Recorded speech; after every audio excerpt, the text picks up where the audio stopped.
And I quote, "I'll be there in a minute. Give me a second." Time is relative, folks. Time is relative. Yes. So, hey, cheers to everybody in the chat. They're a division rival. I don't care how many wins they get. Screw them. That wasn't the take I was expecting to hear. I want to gush over watching live Chris Tanev. I think that we completely underestimate the skill it takes to play defense. One highlight or several highlights does not a Calder trophy make. I'm stepping in here. I'm going to be the crotchety old man here. They need to learn patience. They need to understand the tension and everything and the drama. How dare! Look at this! How is McDavid not getting a penalty? You guys need to calm down with this, okay? You guys need to calm down with it. Calm down. We will do no such thing, Tyler. Welcome to the final Shifts and Pucks podcast of 2023. Of course, you can follow us on Twitter at Shifts and Pucks, Facebook.com Shifts and Pucks, YouTube.com Shifts and Pucks, Twitch.com Shifts and Pucks. Subscribe wherever you get your audio as well. And for the first time, we actually have people in the same room. What is this, 2019? We don't podcast in the same room anymore. We have Chris, who was flown from Penticton into Calgary, and they took in the one of the Abbotsford Calgary Wrangler games. I'm not sure if they did. Did you do two? Because they were there twice. No, we chose wisely and went to the first game where the Canucks actually got the win over the Wranglers, unlike last night. Oh, that's entirely fair. Yeah. So, and how are you doing? Happy New Year, Merry Christmas, all of that. Yeah, or at least I'm doing well. A little bit rough just after a couple of nights of consecutive drinking, but overall good. Yeah, enjoying my time in here back in Alberta. We've definitely gotten into the holiday spirits. Yeah, shame you're not actually wearing that sweater. So you guys were the Spirits Squad. I added a wrestling reference there. That was well played out. So let's quickly start there. You got a chance to see the Abbotsford Canucks and the Calgary Wranglers. One of the game that they won, they split the two. Anything impress you? Anything that you were surprised about or wanted to talk about? Oh, Podkolzin got a goal in the game on what is today? Saturday, so on Thursday. At least for me, years there. What the hell day? It's what the hell day. Yeah, that's my. All these days blend together. And then Matt Irwin had a couple goals. It was a very sloppy game. You could definitely tell that both teams have been off for a little bit over the Christmas break. Do not know how. Still trying to figure out what happened to the tying goal for the Abbotsford Canucks, because the Wranglers went up 3-2 with about 5 minutes to go in the third, and then just lucky bounce off the boards and putting the puck on the net. And Dustin Wolf wasn't quite ready, and surprised us all because we were still in the middle of being all the trash talking between the Canucks fans and Wranglers fans in our group. And all of a sudden tie game. So a little bit sloppy game, but Dustin Wolf looked good. Arthur Seelovs looked good. I'd say that Podkolzin had his moments, so I think he's still coming along, which is really good. But other than that, it was really tough to really get too much of a sense of where players are at, just because of how sloppy and rusty both teams were. Yeah, not too much to add on there, but I will say that it definitely that lucky goal that got the sent it to overtime had a very Kevin Bieksa in the Western Conference Final sort of stanchion lucky bounce where the goalie didn't see it coming and the one player on the ice who did. Yeah. So got lucky there. So as of now, the Wranglers are 5 points ahead of the Canucks for the first place in the Pacific Division. In between is the Tucson Roadrunners. So we may see them play a 5 to 7 game series a little bit later on in the spring. So which I think will be great for. But they had a really good playoff series last year, and probably will have a really good playoff series again, which will be interesting. So. Podkozen, did any Wranglers stand out to you other than Dustin Wolf? Not really, honestly. I would say that Coronado was pretty quiet for the most part. Klapka due to his physical size, but maybe not due to his play. Yeah.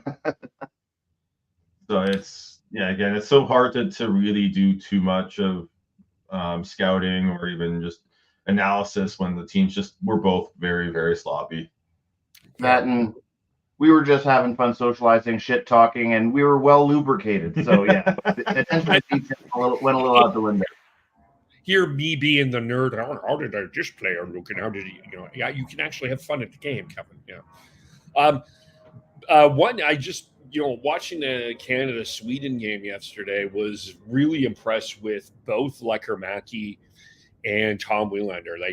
Lekkerimäki got robbed by Russo on a one shot there. He just made an unbelievable save. But I thought both of them, Wielander showed a lot of composure, and I thought Lekkerimäki looked really solid as well. So just in terms of kind of the up and coming Canucks, I think that there's a really good thing. And I'll just say this: I know that there's a ton of people that will debate this that the Canucks missed on Zach Benson.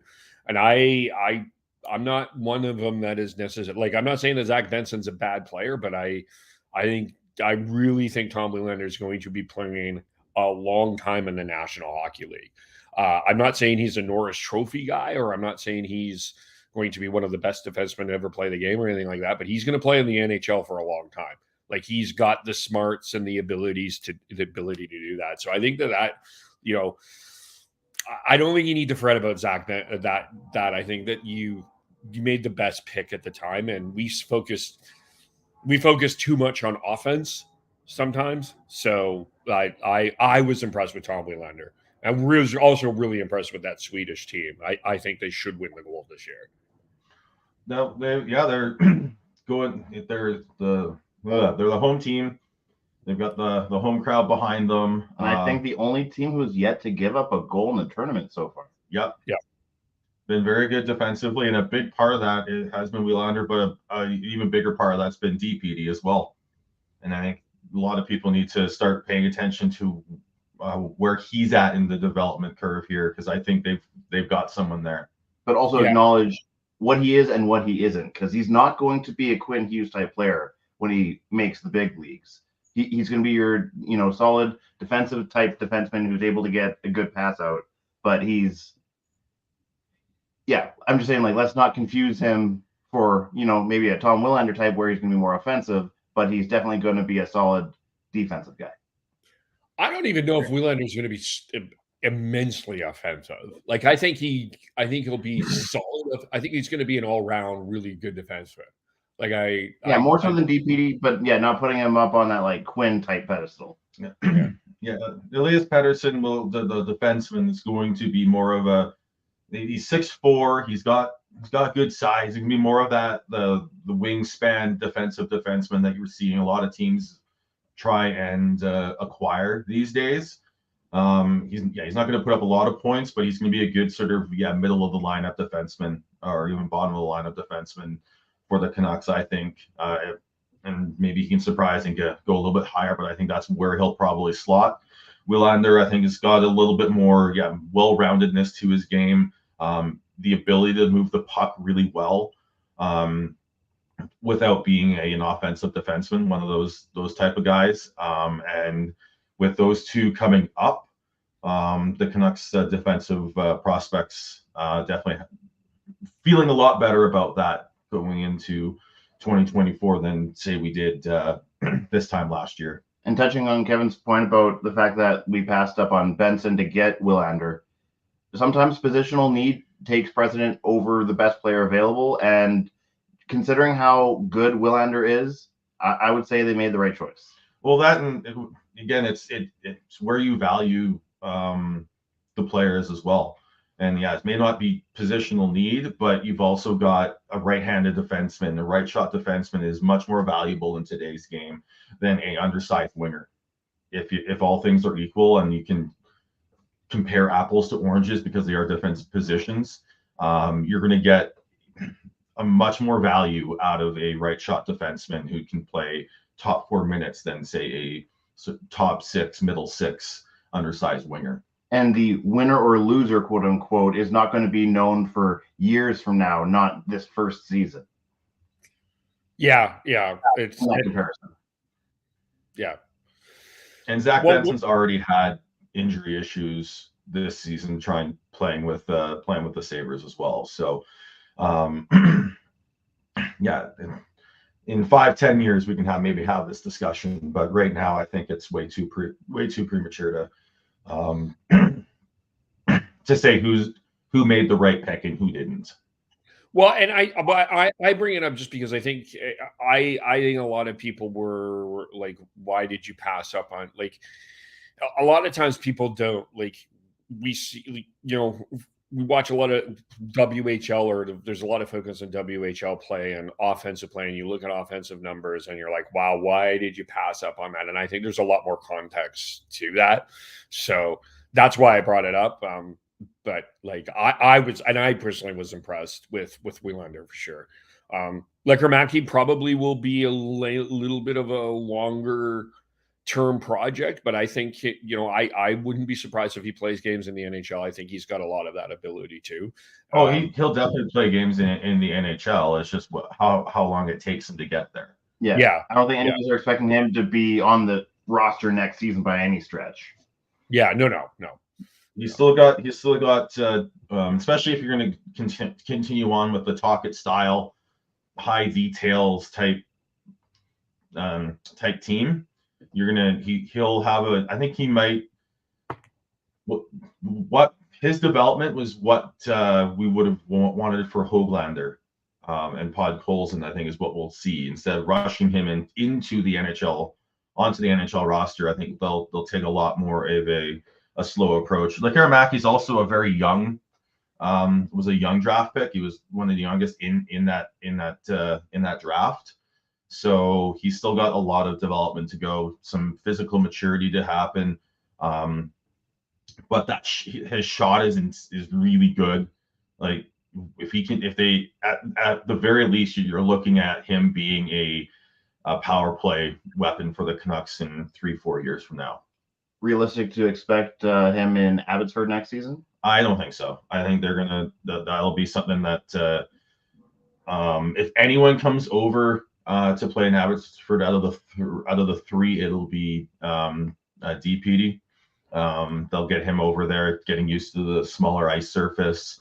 You've got Willander already playing at Boston University, so he's already getting used to that. And with that schedule, also allows him to build more muscle. I think that's totally fine for him to spend one more year after this, and then make the jump. And then Lekkerimäki, I think he's much better served taking the slower approach with him, playing in Sweden for one more year, and then making the jump over to North America. Yeah. Always take your time with prospects. That's my philosophy anyway, or our philosophy. Take your time. You're gonna have much more success if you overcook them in the minors or out in Europe, than rushing them into the NHL. And only a handful of players are going to be able to make that jump and be successful long term, making that jump as a teenager. Yeah, it's the toughest league in the world, and especially with defensemen. Like we're talking about Lekkerimäki here, but especially with defensemen, I know there was a big push to have younger defensemen in the NHL, but it's the toughest position to play, and you're going to have you need to take your time and teach these players good habits and make sure that they're not cheating. They've got the physical maturity that it needs, and strength that it takes to play at the NHL level. Especially now with you're seeing more and more teams looking for big, strong defensemen who make smart decisions. So rushing someone who's not physically ready to play that role is just going to end up biting you in the ass, and hurting the development of that player. Yeah. Well, we're going to spend some time reviewing the Vancouver Canucks. I'll touch on some of the Flames news stories. We'll do sort of the same thing with the Canucks and Flames. I'll touch on the news stories, and then we'll go league wide. We'll start with the story of 2023. I think this is kind of obvious, but we'll see kind of where everybody is at. I mean, I think the overarching thing is the Canucks are good, but I think this all started on January 22nd, 2023. And it certainly, from a PR perspective, the way this was handled, unfortunately, was very poor in a lot of ways. And I think the Canucks were right to get criticism of it, but they made the right decision, replacing Bruce Boudreau with Rick Tocchet. And Rick Tocchet has, like, when you look at everything that has been building around the Vancouver Canucks, it all goes back to what Rick Tocchet and really the coaching staff that he brought in, Adam Foote, Sergei Gonchar, Mike Yeo, all of that, I think, to me, build everything to where the Canucks are right now, near the top of the standings in the National Hockey League. That, to me, is the biggest story of 2023, is the replacement of Bruce Boudreau to Rick Tocchet, which I think has built this team to where it is today. And with the success the team's had under Tocchet so far, like it's Tocchet's award to lose as far as the Jack Adams this season.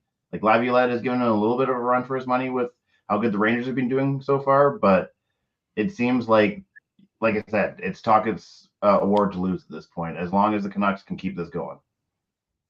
Yeah, I think the Tocchet effect, I think, if you want to just simplify it down, is the story of the year for the Canucks. With the result being, hey, good again. Like it's actually fun to be a Canucks fan.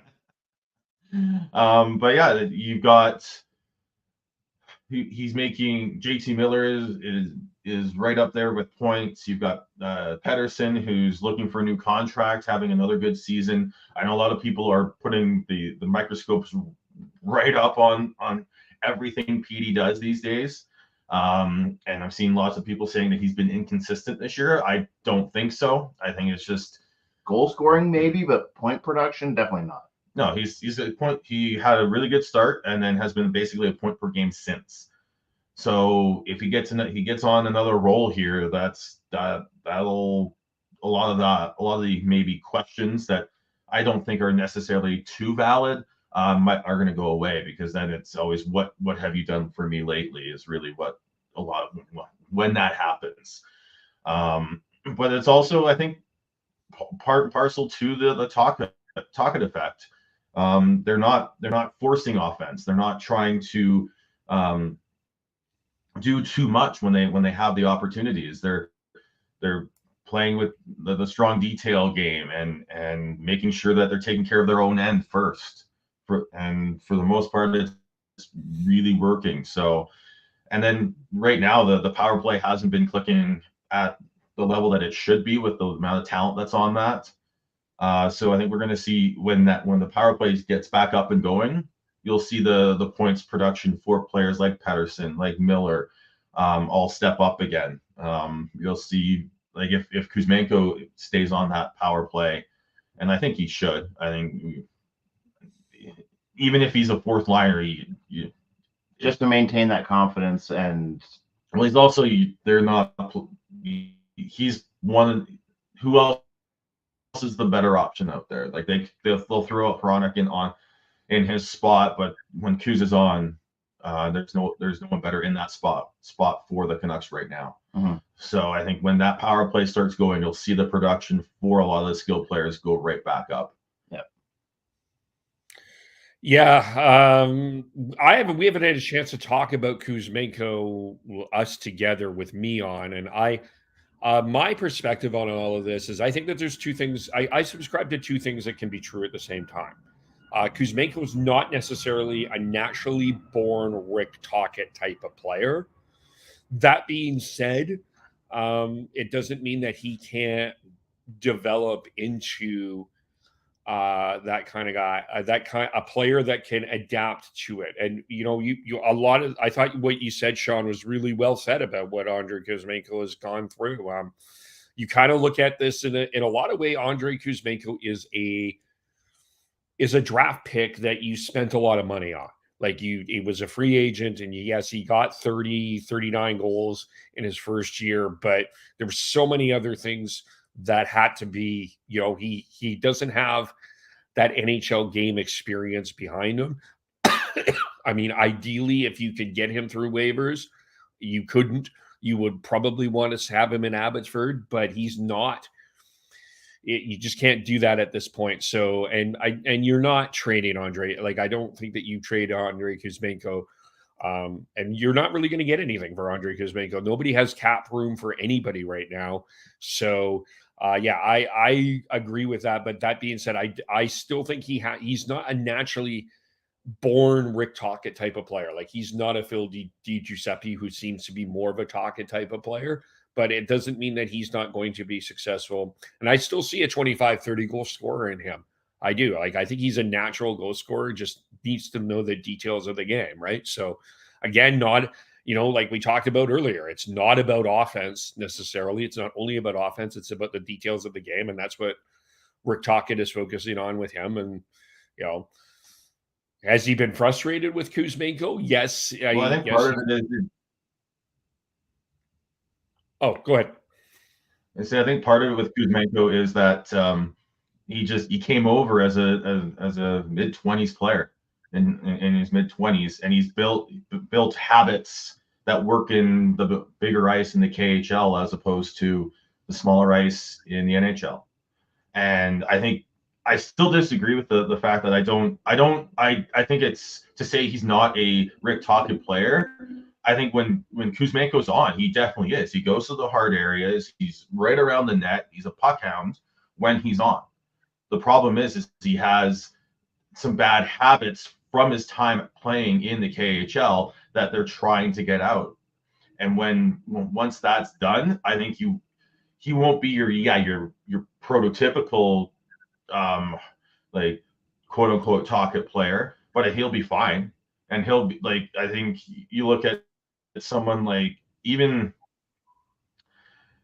I'd say even someone like a Garland isn't necessarily your prototypical Tocchet type player. I think he's but he has parts of his game that Tocchet will like, and Tocchet has that with Kuzmenko. It's just tweaking the parts that doesn't mesh with where Tocchet wants this team to be. And when you're not producing, and you're not, as Kuzmenko was there for a little bit, you're not going to stay there. And you're seeing it again with even Höglander, because they've taken him off the line with Miller and Besser, and they've put Di Giuseppe there again. And Höglander's, at least as of yesterday's practice lines, was the 13th forward. So I think there's just details that they need to refine, and if these players aren't producing, they're not going to stay in top six roles. That, and it might not be an apples to apples comparison, but it just to show like what can happen if you have a little bit of patience and allow them to work through it. Look what has happened with Besser's game. He's completely turned it around this season and is back to his goal scoring ways. So if we show a little bit of patience and put in the work with Kuzmenko, I don't foresee like that going wrong for the Canucks, as long as they're willing to kind of see it through. And as well as Kuzmenko has been very receptive to a lot of this. You haven't seen, like, his agent is Dan Milstein, who basically forced Nikita Zadorov out of Calgary for not being played enough. And we're not seeing any of that from Kuzmenko or Milstein here. They're receptive to the plan here. They know that they think that what they're doing right now is going to work long term. So I think it's not. I don't think it's anything to worry about at this point. You're gonna see players because the Canucks, like, they basically have two pairs that they're building the top six line the top two lines around, with Mikheyev and Pettersson, and then Miller and Besser, and you're seeing players interchange out of those other two spots depending on how they're playing. There was Lafferty was up there for a bit. Giuseppe's been in there. Hooglander's been in there. Kuzmenko's been in there. Pia Suter's been in there. So you're going to see that flexibility and that the depth that the Canucks have be used when players are putting players in those positions when they're going well. And actually, my dad is actually just kind of touching on that in the chat right now, that with Garland and Joshua finding that chemistry together, like, it's just showing off the depth that the Canucks have in the bottom six right now. This season, like, that's been a bit of a struggle for them the past couple of seasons, is that bottom six depth. But when they're playing the way that they are and having that chemistry going, it does nothing but help the Canucks. Yeah, Bluger, Joshua, and Garland, I would argue, have been probably the most consistent line the last few games anyway. And it's you're right. I agree with the depth. I'll say, I mean, Rick Tocchet is the story, but I think Patrick Allvin still isn't getting enough credit for the job he's done in building this team in a league where you can't make trades. He's made 5. And he's taken some criticism for some of the moves that he made. And I don't think that there's anything that has not really turned out, other than the Riley Stillman trade. I think most of the stuff that he's done has worked out really well for the Canucks. So I don't think he's getting enough credit for the stuff that he's done. I mean, people have been quibbling about giving up draft picks, but that, they've gotten back draft picks. And I think that they've done some really good work building the depth of this team. So, and I think when you get into the playoff time, being able to move players around in certain positions, depending on where everyone is going, I think is going to be important for the success of the Canucks when spring comes. And John and I have talked about this in past episodes, that if you actually look at the ledger of in and out under Allvin, it's actually pretty balanced as far as even draft picks. I think we've only sent out one more draft pick than we've gotten back. Yeah. I think a lot of that came from sort of just the baggage of the previous regime. Yeah. As well as previous regimes before that. The Canucks have never been a team that has stockpiled draft picks. And there's a lot of, and there is this sort of, I'm not sure how accurate the sentiment is or thought process is that the way that you build teams is the way you build teams is with a whack ton of draft picks. No, you don't look at most teams that are successful are usually the draft picks are going in and out at a pretty equal rate. The teams that end up stockpiling are trying to rebuild and find their core. And right now the Canucks, that was always my debate with this whole thing, is like, yes, if you want to say that this core isn't good enough and you want to rebuild, okay, that's fine. But if you think that the Canucks have the core to build around, you're not going to just trade away NHL players for lottery picks in the 2nd, 3rd, 4th, and 5th rounds. So even late first rounds. So you're looking at, but you also have to trust your scouts, both amateur and pro, to make sure that you're building the right culture and bringing in the right players to fit the system that you're looking for. And the Canucks have done a really good job at that the last, I would say, 18 months here. Because you look at who they've brought in once they started to figure that out, and especially once they brought Tocchet in, the players that they've brought in and have ID'd as players that they want to be part of this team they've almost been pretty close to seamless sort of additions. When you look at Carson Soucy, who's been injured of late, but he's looked good as an addition. Ian Cole's been a fantastic addition to the Canucks defense. Ronek, once he got in this year, has been huge for not only just his play and adding depth and adding top end skill to the blue line, but helping elevate Quinn Hughes's game, and then the addition of Zadorov, again, just looking for big defensemen who are willing to who can win battles and then you just put them in positions to succeed with puck movement, making sure that they've got easy outlets to make. And it seems to really have done a very, very good job at calming down the Canucks defensive game, which was always the big question going into this season, because we weren't sure where the Canucks were going to be in that aspect, because of how thin that blue line has been in the past few years, and then even going into this year, there was questions about it. So, but a defense is not just who's on the blue line; it's a team effort. So, again, Dakota Joshua was a signing that they had last year. That was Alvin and Rutherford. Under the radar sort of move where a lot of people were like, Dakota who? And he's someone who has taken a little bit to get there. Like he showed well last year, and then he didn't come into camp in the right shape that Tocchet wanted, but he took that feedback and has become a very, very key part of that third line.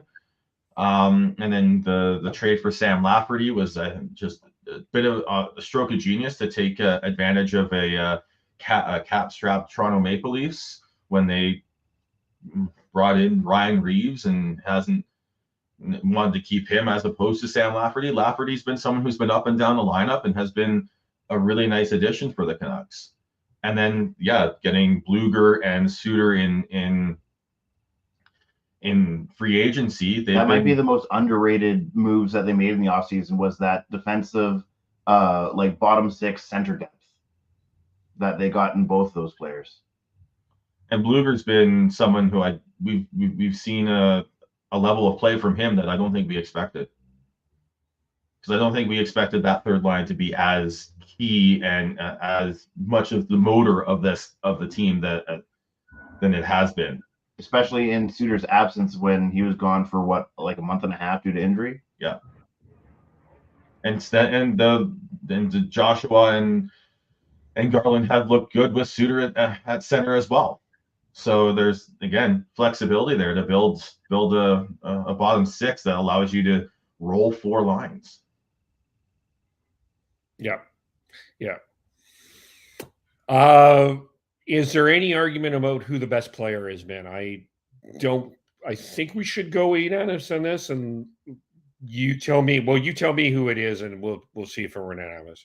It's Quinn Hughes. Yeah, no disrespect to Petey, but Quinn, after they put that C on his chest, took his game to another level that, some of us might have thought he was capable of, but none of us were expecting it to just switch at as fast as it did.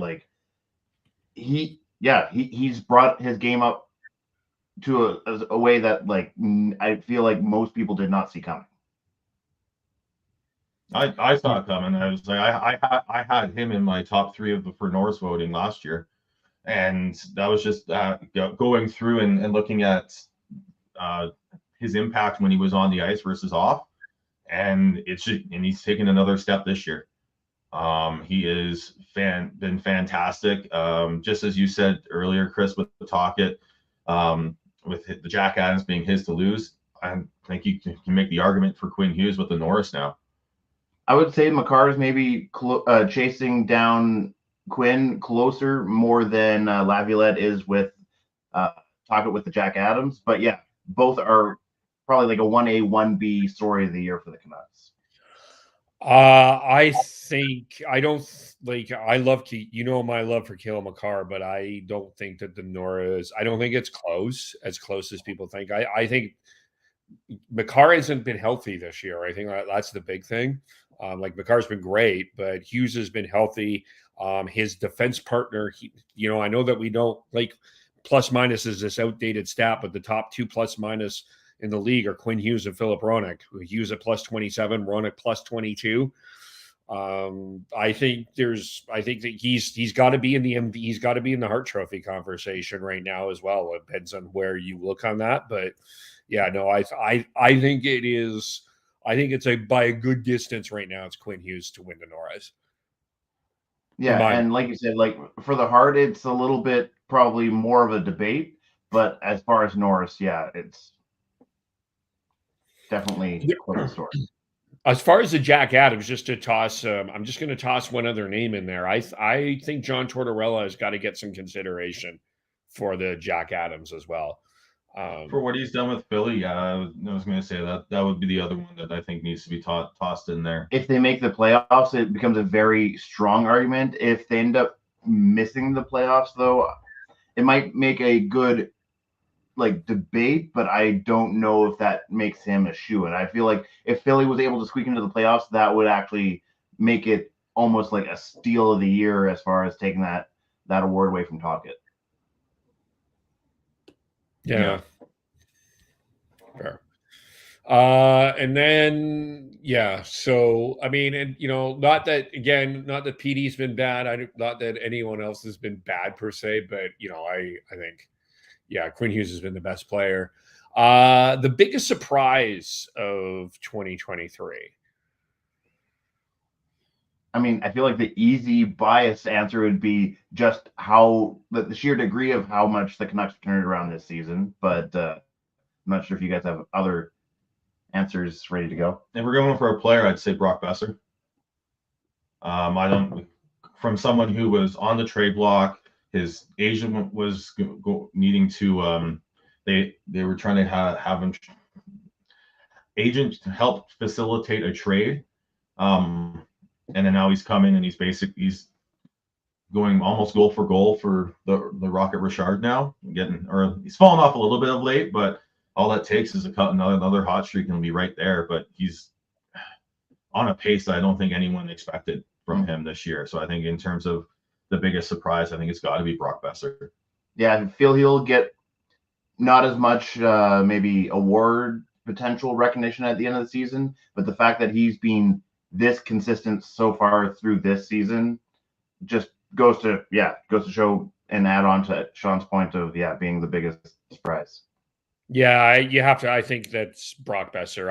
I agree with that. I think it's Besser too. And he's third in the league in goals. The difference is the Canucks want to play more of a 3-2 game where teams like the Leafs have to play 5-4, 6-5 to win games right now. So probably I can see Austin Matthews winning the Rocket Richard, but I think Brock Besser's been a very pleasant surprise for sure.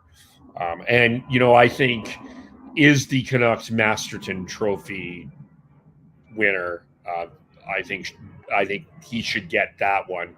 I don't like awarding this. I don't like the league wide. I think it should just.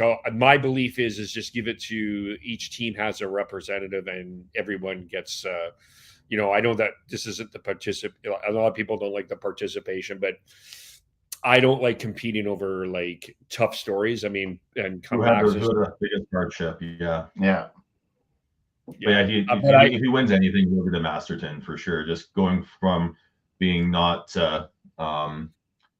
dealing with the death of his father and all the just how crappy he was feeling and the struggles he was going through, and then requesting a trade, not being able to facilitate one, and then coming back and being able to be part of the solution with the Canucks right now has been fantastic.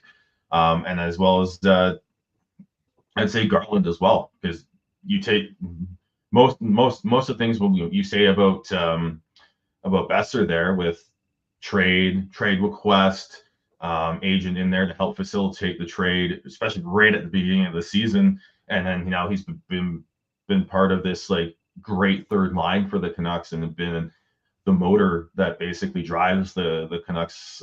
Just been huge for them. They've been able to with Besser and Garland stepping up, they were able to move out Bolivier to help facilitate the trade for Zadorov, and been able to continue to take more of a slow approach with Podkolzin. He's got one more year left before he's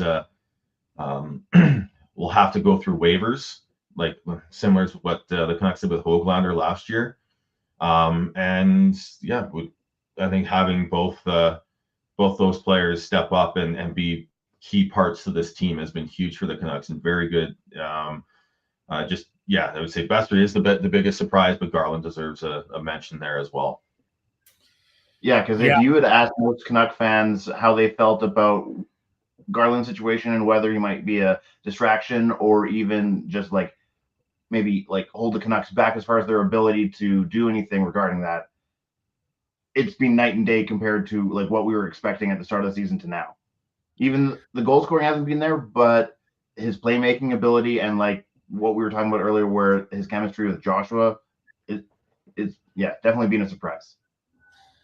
Yeah, those would be the two. I've always, I think that Garland has gotten a little bit too much criticism. I think in part because of the trade he was involved in, but I think he's and how much money he made, and how much money he made, all of that. It's sort of, but I've always liked him. I think it took a while for him to get going, but I think they found a way to get him in the lineup and get him playing his type of game, and he works. It works for him. So, I Besser and Garland would be that.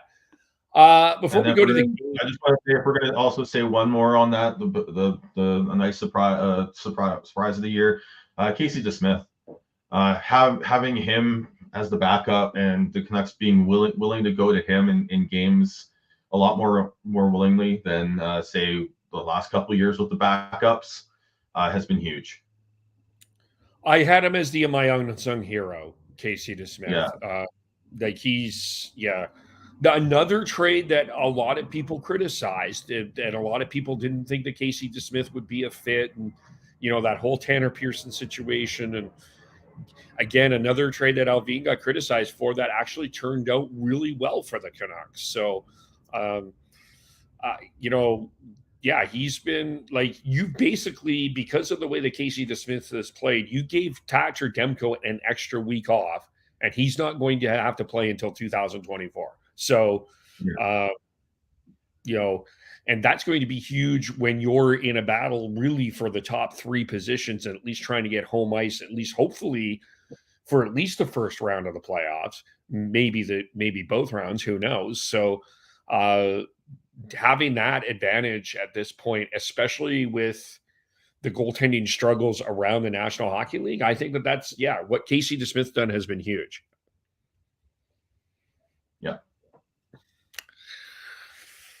And then the best game of 2023, I have two in mind. And the first one, was it not fun on opening night to see not one, not two, not three, not four, not five, not six, not seven, but 8 goals scored on Stanley Cup favorite the Edmonton Oilers, when Connor McDavid, who is often out on late power plays when they're up 9-0 on teams, complained about the Vancouver Canucks putting out their number one power play on the ice when they were down, when the Oilers were down 8-2. That was one of them. The other one was the game against the New York Rangers. It was late October. It was egregious, sorry, Tyler, we don't want to blame officials, but a bad missed call on Adam Fox tripping Elias Pettersson, and the Rangers go in and score. That was probably in terms of the most entertaining, pure, both teams playing great, that was probably my favorite game. But I think the game of the year, because of everything that happened, was the first game of the year, the 8-2 win against the Oilers. That's my game of the year. And just a statement game that basically put everyone on notice of watch out for the Canucks this season. They're not what you're expecting. So yeah, hard to disagree with that. Yeah, to me, it has to be that first game, or even just combine it with then them finding a way to win the second game and basically breaking the Oilers. And yeah, because we played them 3 times in that first month, and just the fact that we won all 3, 2 in a fairly dominant fashion. Yeah, it just made everyone not only question what was going on in Edmonton, but also was like, where did these Canucks guys come from? This is not the team we were expecting. They were expecting another like playoff bubble, average, like slightly above average, not good to great. So yeah, definitely that first game of the season. Yeah, those 3. I mean, ultimately, the 3 games against the Oilers really set the tone for the Canucks, and it set the tone for the Oilers. They ended up having to send Jack Campbell down to Bakersfield. He's not up yet. They fired Jay Woodcroft. They brought in Chris Knobloch. We can debate where the Oilers are at this point, but they're not in a playoff spot. That's what we do know at this point. Working their way, we'll see if they're working their way back in. But, the Canucks, that to me was the state. Yeah, you're right, Chris. I agree. That was the statement of the year. I'd also say just for a statement game that they had as well was the 2-0 win over Dallas back in early November. Yeah, that was in Dallas, if I recall. No, it was. No, that was in Vancouver. Yeah, but it was. That was in Dallas. Oh, okay. But Dallas is a team that they showed that they can frustrate and play with another one. I would say a legit cup contender there with Dallas as well.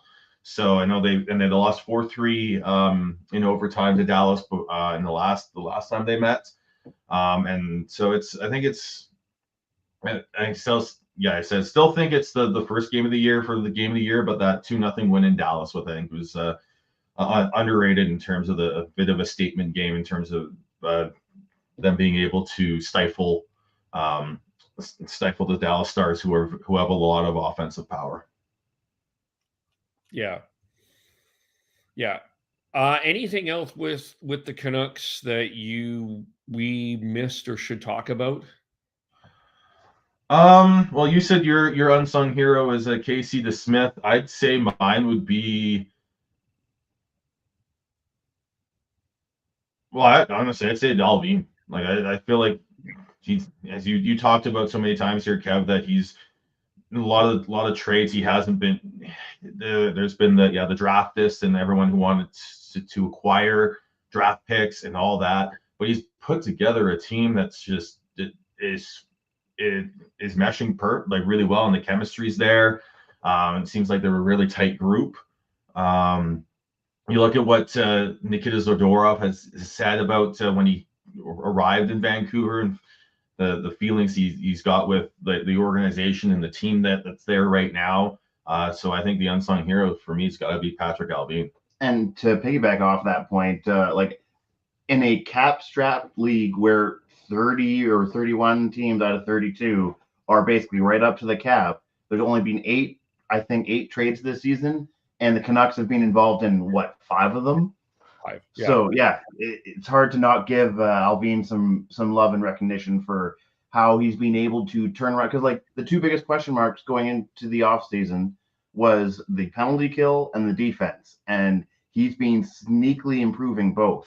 So yeah, I'm very impressed with what Allvin's doing. Yeah, this market's not giving him enough credit for that, for sure. Yeah, and I like that as an unsung hero. The other one I would assume that he would have been like Rutherford's puppet, just basically doing what Trader Jim wants to do, but he's actually put his own stamp on this team. Yeah. And you even look at the 3 Swedes that are playing in the World Juniors. Like those were all picks that you can tell were Allvin picks, and how they've rebuilt this team. The side, like even go back into the end of last year, getting Kito Hirose and Cole McWard in. They're not playing much right now in the NHL, but I think there's potential for both of them to be part of it going forwards. And then you also add Max Sasson, I think, is someone to watch. Arshdeep Bains was a signing that they brought in, and he's banging at the door looking for some NHL games. and then being willing to send Höglander to the AHL, being willing to send Podkolzin to the AHL to try and help them. And you're seeing some results with Höglander already in the NHL level. You're seeing Podkolzin starting to take strides. I think he'd be a lot farther along had he not had to deal with that concussion earlier in the year. But I think when you just the totality of what Alvin has done has been, I think, yeah, he deserves more credit than he's getting within the market. Yeah, because it's all the talk's all about Quinn Hughes and Rick Tocchet and even Demko as well. But you're not necessarily getting the praise for the moves and the total roster that from up and down from Petey and Hughes and Miller at the top all the way down to Abbotsford. It just feels like there's a cohesion there, and I think that's huge. And I think the big part of that you have to give credit to is Alvin, because without him, some of these trades aren't happening, and they're not finding ways to create cap space and then use it effectively with the trades that they've made. And like what the coach does is important, but it also depends on the roster that coach is given by management. So both deserve recognition. Yeah, and you look back at I think every one of his the trades for the most part, except the Zadorov one. I think that's the one that wasn't criticized. But you look back at that Philip Hronek trade, in the Bo Horvat situation. I think he took a lot of criticism for that Hronek trade, and I think he made the right move. And I said this at the time. I thought it was fascinating that people were criticizing Alvin for the Philip Hronek trade, and then Ottawa acquired Jacob Chychrun for the same price. And no offense, I wouldn't blink. I would take Philip Hronek over Jacob Chychrun. Like, without question, I would take Philip Hronek over Jacob Chychrun. And people were like, look where Ottawa is in their development. Well, look where they are in the standings right now as well. So that was one he got severely panned for. That turned out. They made the JT Miller signing, and I think that's worked out. He's fourth in the league in scoring, by the way, JT Miller. So a lot of like the Casey DeSmith, Tanner Pearson trade he took flack for. He took flack for giving up a draft pick for Sam Lafferty, which was ridiculous in my mind.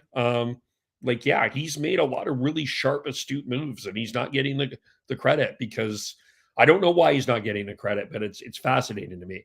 Well, I think again, a lot of it is just the skeletons and the baggage from the Benning era, and not feeling like there was a true rebuild, which is what people were hoping for. And they're like, oh, we got another first round pick last year, and then they proceeded to trade it for Hronek. But you look at what they're doing here, and they're going to have a lot of cap flexibility going into next year, even with the fact that they need to sign Pettersson and Hronek going into next year.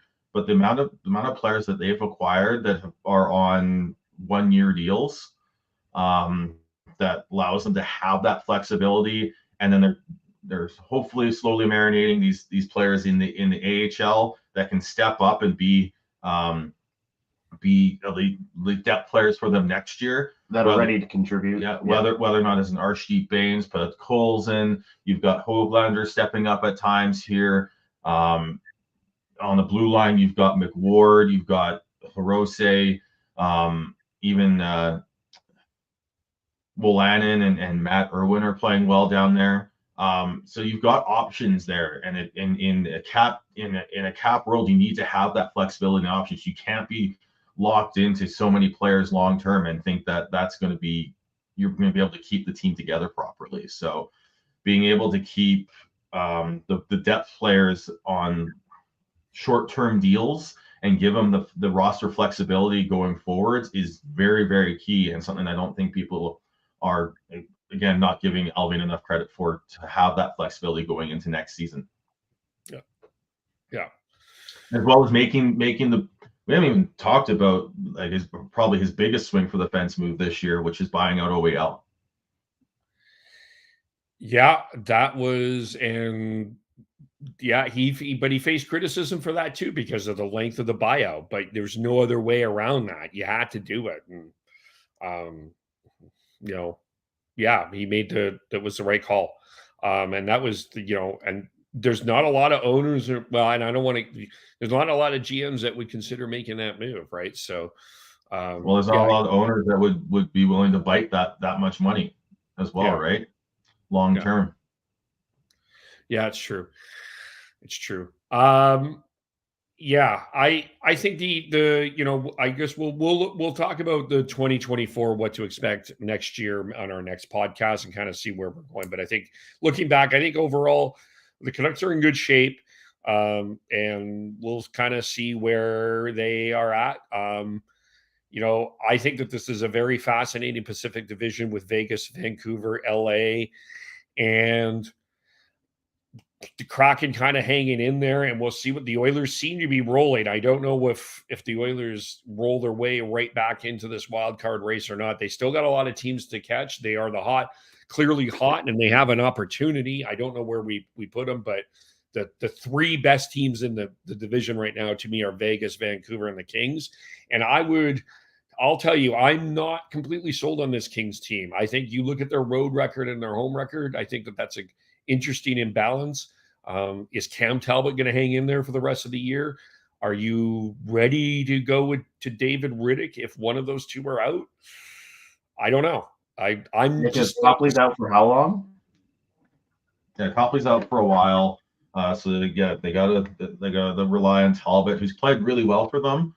But if something goes wrong, big save Dave, is he can he recover the form he had a few years ago with the Flames? That's a huge question. The blue line is still a bit of a question mark in my opinion. They're very young on that blue line. How can they when things get tough later in the year? That's the question there. But they've got the forward depth. They've got Byfield starting to step up. You've got Kopitar still playing at a level that is ridiculous. A Bergeron-esque sort of endurance in his 30s, yeah. Yeah, and then you've got Fiala and Dubois and Deneau. They've got, and they're big for the most part. They're big, and if they're not, they're big. They're feisty. So yeah, I think they're gonna stay there. I just don't know how. I'm not sure if they can sustain it long term, at least this year. Yeah, as far as the Pacific this year, I think it's two obvious tiers with distance between them as far as the top three teams in Vegas, Vancouver, and LA. And then to have like Calgary, Edmonton, and Seattle as that like second tier. And then, sorry, Dylan, but Anaheim and San Jose are down at the bottom in that bottom barrel. I'll just touch on the Flames stories here very quickly, and then we can get into the biggest stories. The biggest story for the Flames, I mean, yes, this was the year that Brad Treliving and Daryl Sutter left. This was the Gong Show where you had a Monday announcement with Treliving going, the event center announcement, and then Daryl Sutter, and then you had the big player exodus question mark, the locker room cleanout where we weren't sure if Backlund and Lindholm and a number of guys wanted to come back. All of that is true. Those are huge stories. But the story of the year with the Flames is without question Jonathan Huberdeau, who's about to go an entire month without a point. He has played with Elias Lindholm, Nazem Kadri, and Michael Backlund to no success. And he's back with Lindholm again. It's, to me, I don't think that you can go as much as all of those other stories. You can talk about the UFAs, you can talk about all of those other things. You can't get around the non-productivity of Jonathan Huberdeau when you're talking about the Calgary Flames. To me, that is the story of the Flames for 2023. They probably would be in a better position if Huberdeau had more points. I think Huberdeau is playing good. I think I think the Flames lack finish, but the fact of the matter is you can't argue with going an entire month without a point when you're making $10 million a year. To me, you can't get past any other story. It's Jonathan Huberdeau to me. I don't know if you're from the outside, you see anything else, but that's to me the story of the Flames. I mean, as a Canucks fan, it's fascinating that he's making the Louis Eriksson contract look cute. Yeah, just a little bit. Yeah, I would say that, or just like the lack of just the lack of chemistry. But went back into the year before as well. But yeah, the lack of chemistry on this team, and then Huberdeau being the lightning rod with his contract and lack of production. I think that would be the story or stories of the year for the Flames. Because I don't think anyone would have imagined that immediately after that Matthew Tkachuk for Huberdeau trade, everyone thought it was fairly evenly balanced as far as an overall trade. But in hindsight, it's not even close. Florida won that trade.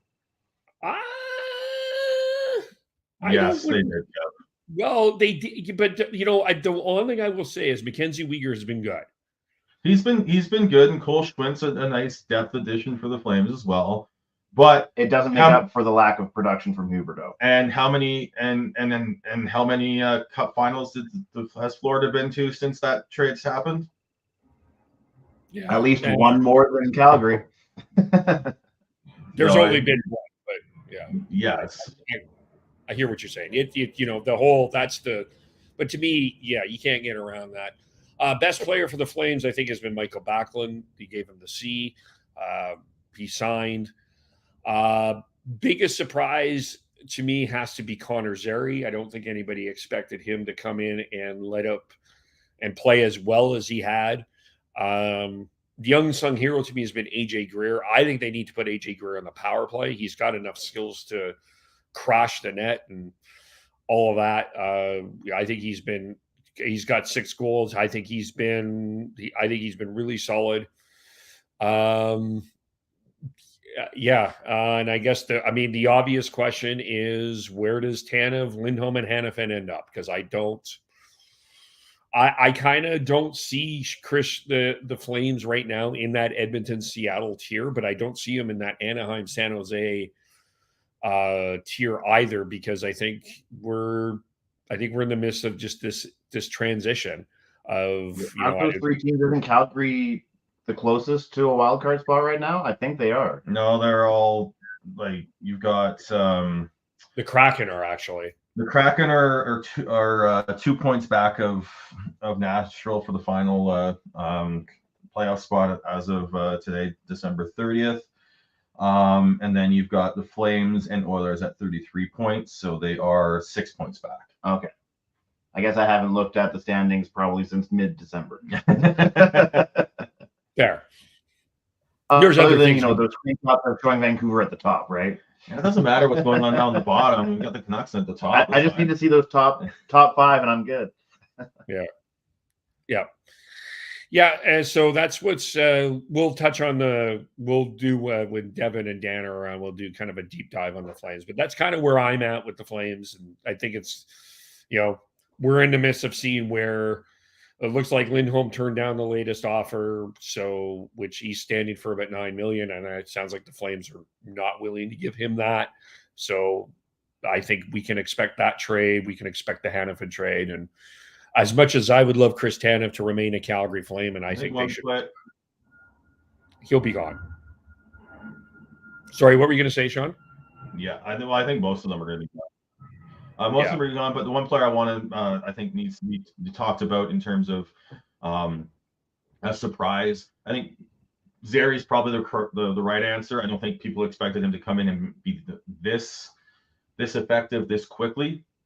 But I think the other kid on that line deserves some credit too, in Pospisil. He is a pain in the ass to play against. He is a dick. He is a rat. But the Flames fans love him, and they should love him because of those two reasons. Because he's that. He adds the piss and vinegar that you need to be successful in this league. Fair to say Daryl Sutter would have loved him.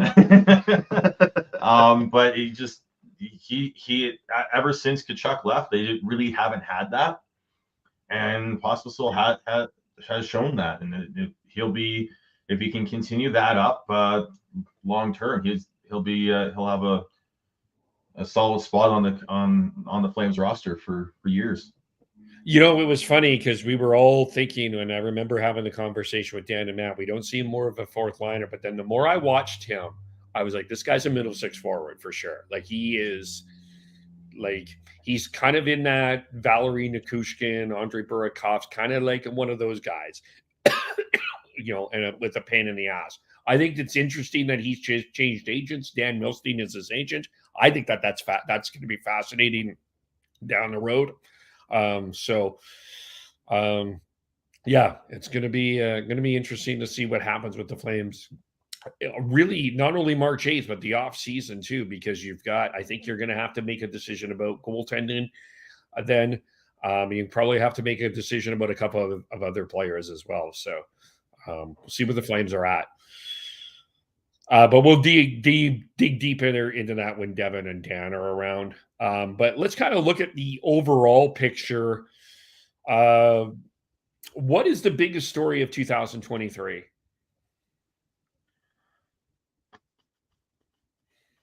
Like, are we talking like overall NHL level decision making, or are we just talking about in hockey, NHL? Because if we're talking overall NHL, like in some of the decision making, like one of the stories of the year, at least up for discussion, maybe not like absolutely the story of the year, has to be the overcorrection of not allowing players to support causes that they want to actually support. I think we're all in agreement that forcing all players to participate in all like social cause movements or what have you obviously wasn't working. But I think they way overcorrected in the policing of saying, even if it's something that you are passionate about, you can't do it because we basically don't want to rock the boat. Yeah, I'd say that's up there. I'd say the whole Ottawa Senators sales situation and how public that got is up there. And then the fallout with that when Ann Lauer took over, and then you've got the Shane Pinto. Yeah, just the Ottawa story in general. Yeah. You've got they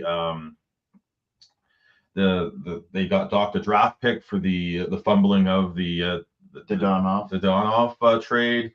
And then just struggling this season to, like, guys like me, and even I think a lot of people were predicting that Ottawa is going to be that one of those teams in the East taking the next step to get closer to a playoff spot, and that clearly has not worked out this season.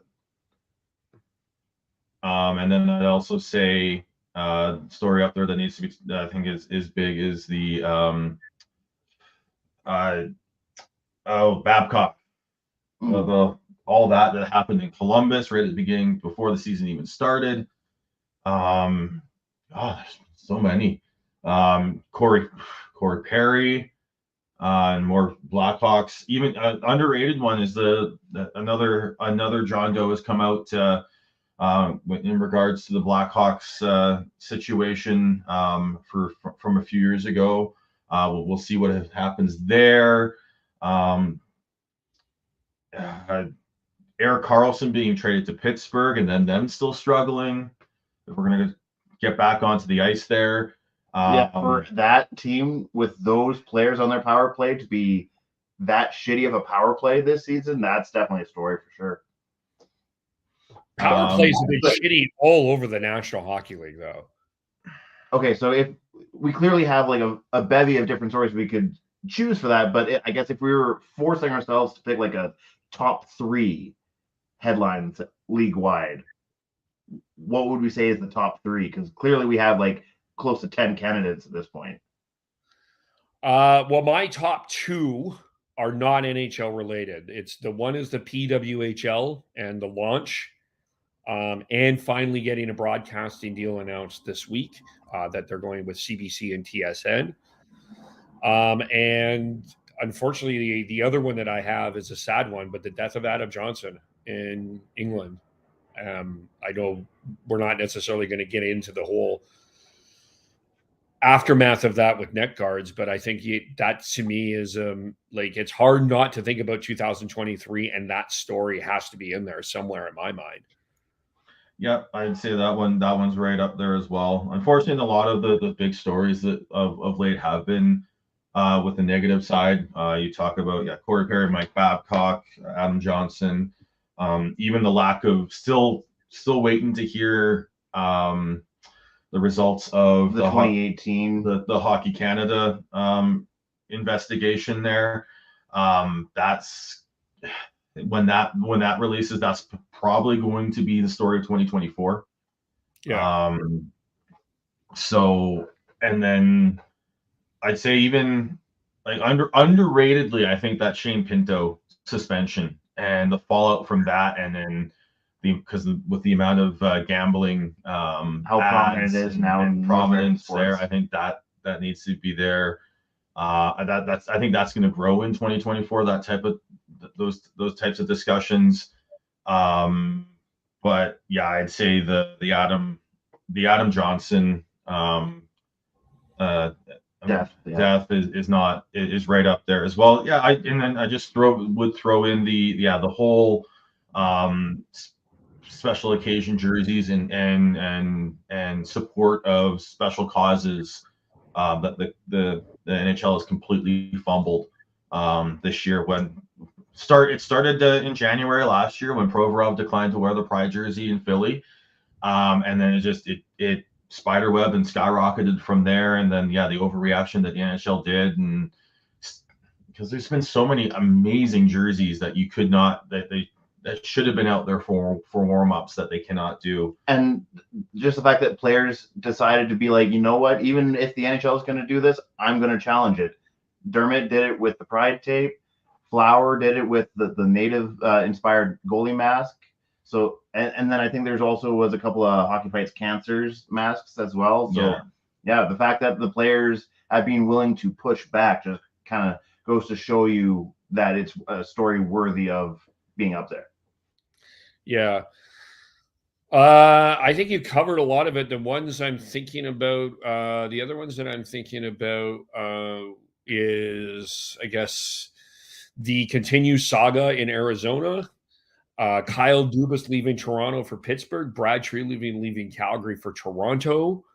I think has to be up there. The Austin Matthews contract, and not a lengthy contract, I think is up there as well.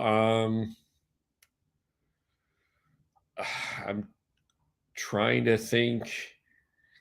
The Oilers bringing in Jeff Jackson, I think, is an underlooked story. Connor McDavid's agent, I think that one. Trying to think. McDavid hitting the 150-point mark last year for the being the first one to do that in a long time. That's gotten lost.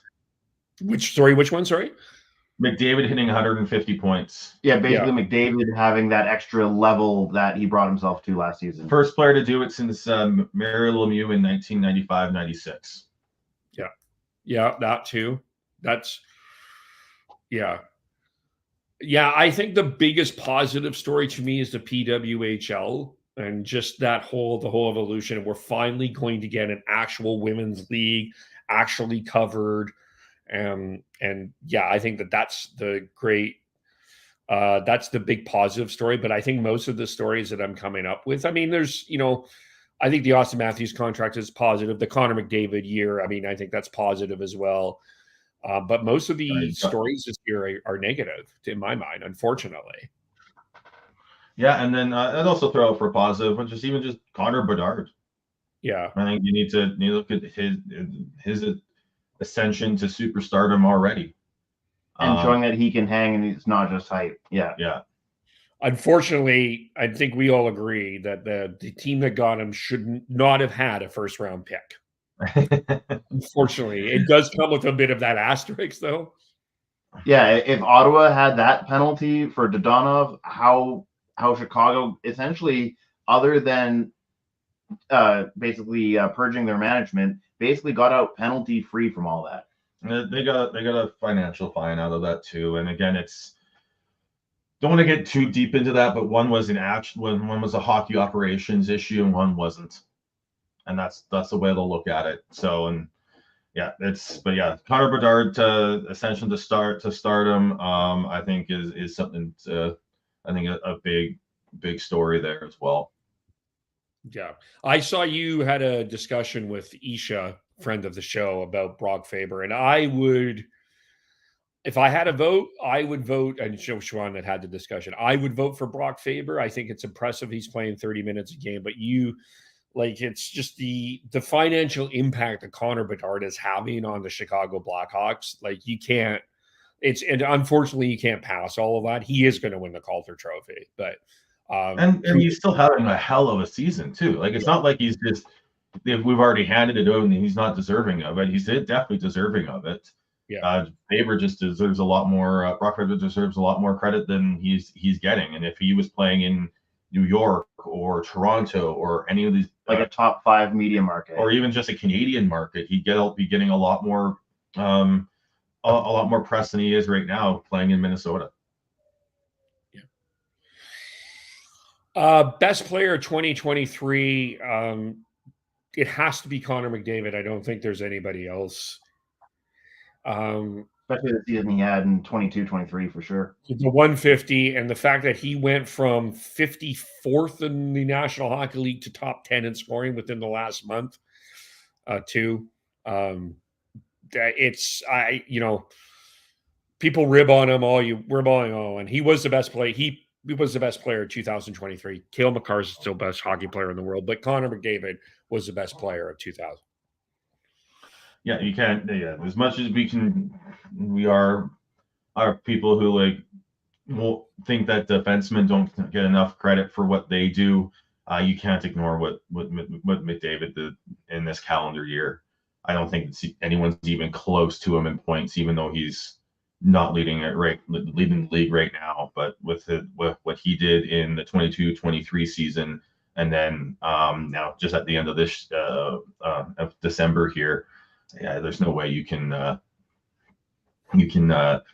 ignore that and say that anyone else had a better 2023 than him. Mm-hmm.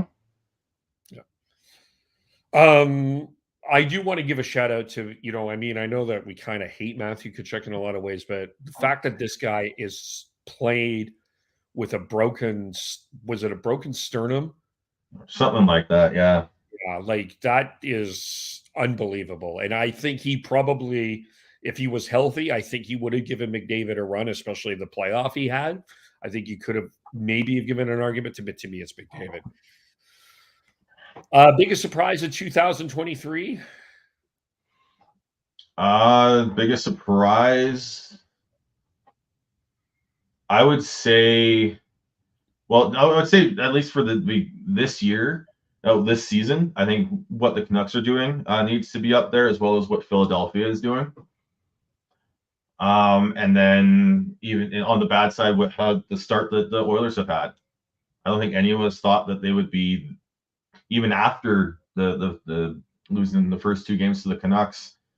I don't think anyone expected them to be just completely lost like they are. And with those teams, it's almost like a weird butterfly effect of Edmonton's dissension completely matched Vancouver's ascension. So yeah, those 2 stories are almost kind of interlocked in that way. Yeah. Vancouver's probably the biggest surprise. Oh, go ahead, Chris. I'm sorry. No, I basically got the point out that I was trying to make. Okay.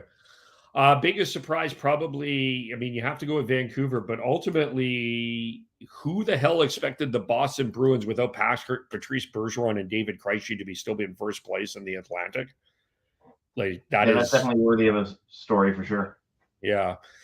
I think the biggest disappointment to me, I think we all overrated the Buffalo Sabres. I think we're all overrating Steve Yzerman and the Yzer plan. To be the biggest disappointment has to be the Ottawa Senators. Just off ice with the Shane Pinto, which we covered, but you brought back 71-year-old Jacques Martin to coach this team in a poorly handled coaching. Why did you let DJ Smith linger this long is beyond me. This team looks talented, but it just doesn't seem to have a lot of cohesion with him. There is a lot of Calgary Flame in the Ottawa Senators. They just feel like they lack chemistry. There is talent there, but they can't seem to get it together. I think they've got to be the biggest disappointment for me in 2023. New Jersey Devils.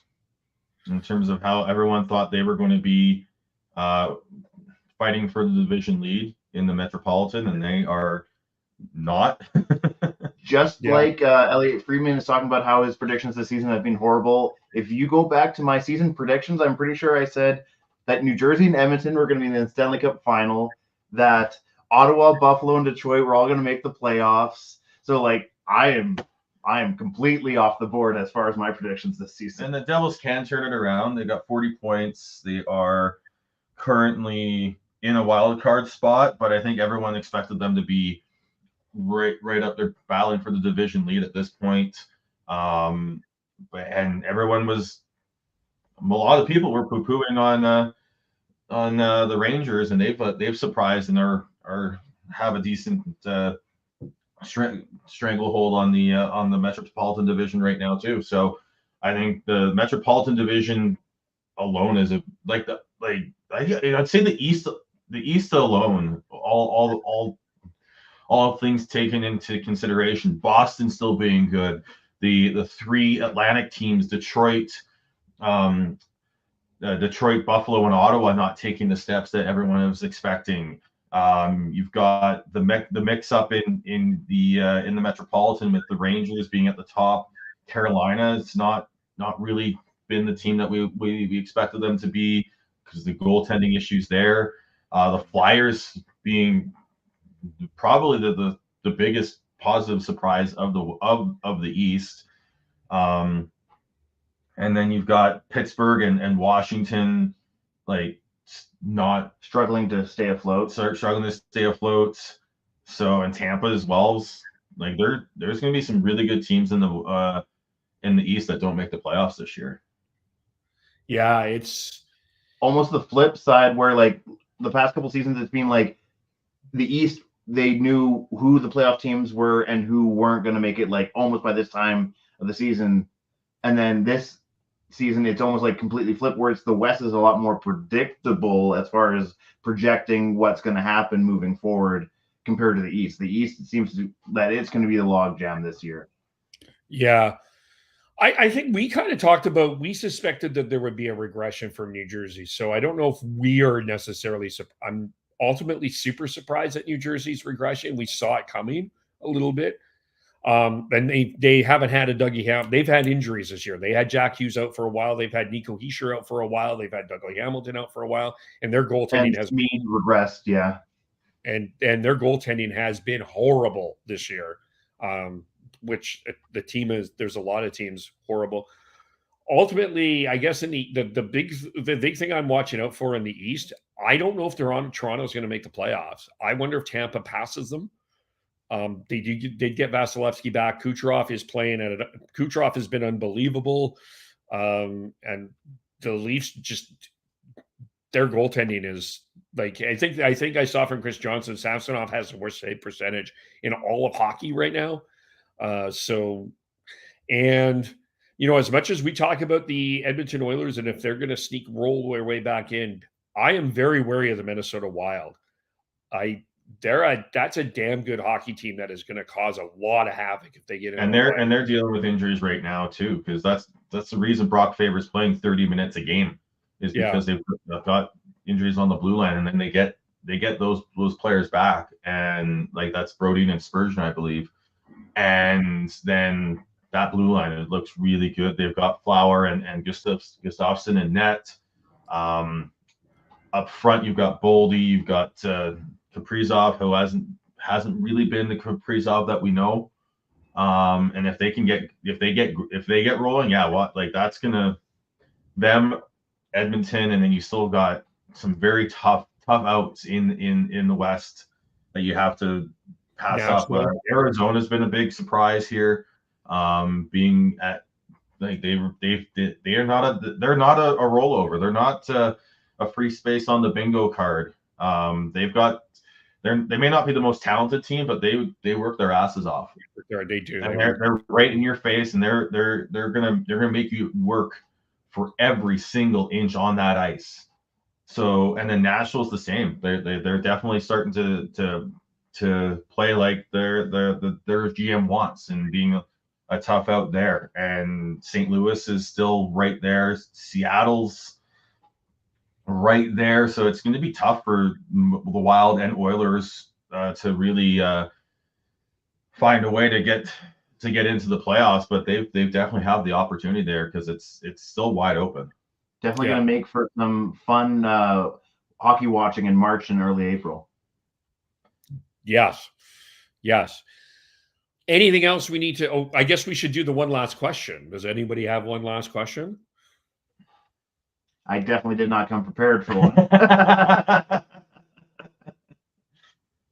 I'll say it. If you had to pick between Edmonton and Minnesota, who makes the playoffs?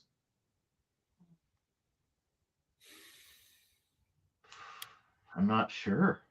I think it is Minnesota, and because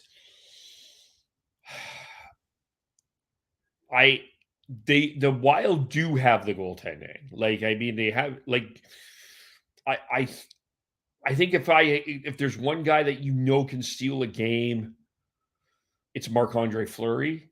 I don't buy the Oilers blue line. I just don't buy the Oilers blue line. And I think when we get into the second half of the year, I think the Oilers want to play 5-4, but this is still a 3-2 league. And it's going to be an interesting game tonight, the Oilers and Kings. I think this is their first time they've played against each other since the playoffs.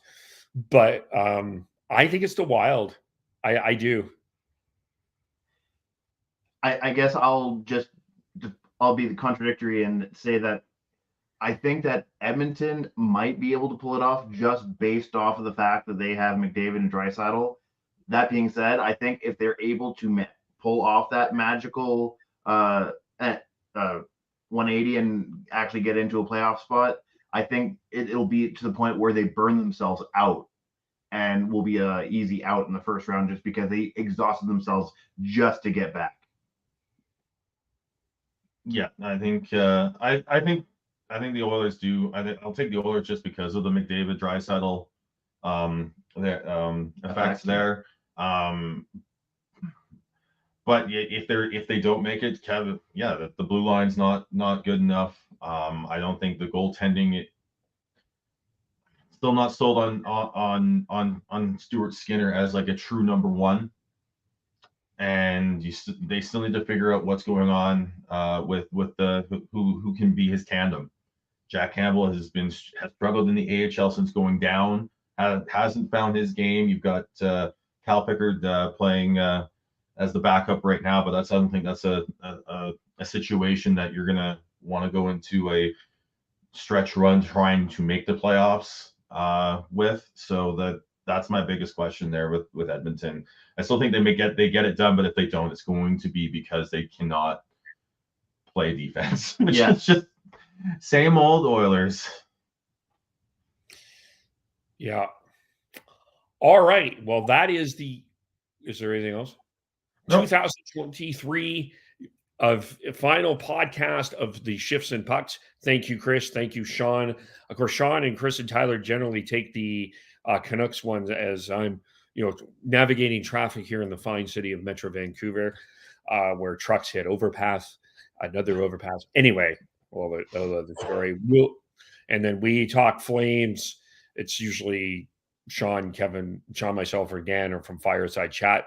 They will be back next week, I think, from podcasting.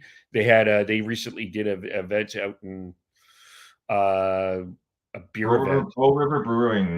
They did an event in Calgary a couple weeks ago. Yeah. Yes. Yeah. So check them out.